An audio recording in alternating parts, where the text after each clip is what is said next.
envie de dire qu'il manquait plus que ça, Emmanuel. La neige qui a de grosses conséquences sur l'économie, on en avait besoin.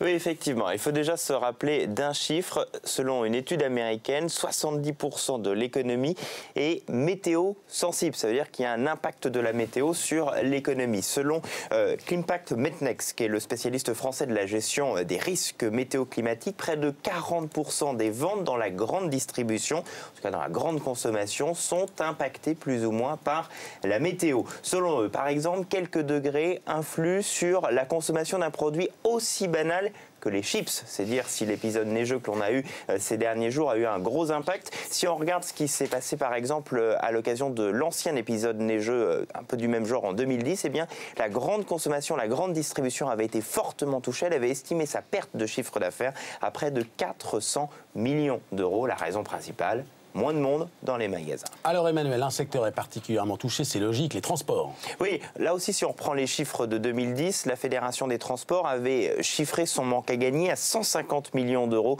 avec cet épisode neigeux, un chiffre qui prenait en compte bien évidemment la perte de chiffre d'affaires, le stockage des marchandises, mais également, et on le voyait il y a quelques instants avec ce chauffeur routier, des chauffeurs routiers qui sont payés à ne rien faire sur les routes et qui peuvent avoir des heures supplémentaires payées à ce moment-là. Également du côté des compagnies aériennes, 70 millions à l'époque pour Air France KLM. Là aussi, il faut payer le personnel, il faut également payer des chambres d'hôtel aux personnes qui ne peuvent pas partir. Mais également aussi du côté des autoroutes avec d'énormes travaux de déneigement et puis tout simplement moins de gens qui passent du côté du péage. Donc ça fait inévitablement moins de rentrées. Bon, il y en a quand même certains qui trouvent ça sympa et qui vont en profiter. Oui, il y a toujours des profiteurs de guerre d'une certaine manière. C'est vrai par exemple pour les carrossiers. Là aussi, on a vu beaucoup de voitures sur les bas-côtés. Inévitablement, il va falloir les réparer. C'est pareil pour les plombiers avec les tuyaux gelés. Là aussi, si on va du côté des supermarchés, ça cartonne en ce moment pour les soupes, ça cartonne aussi pour la lessive, notamment pour la laine.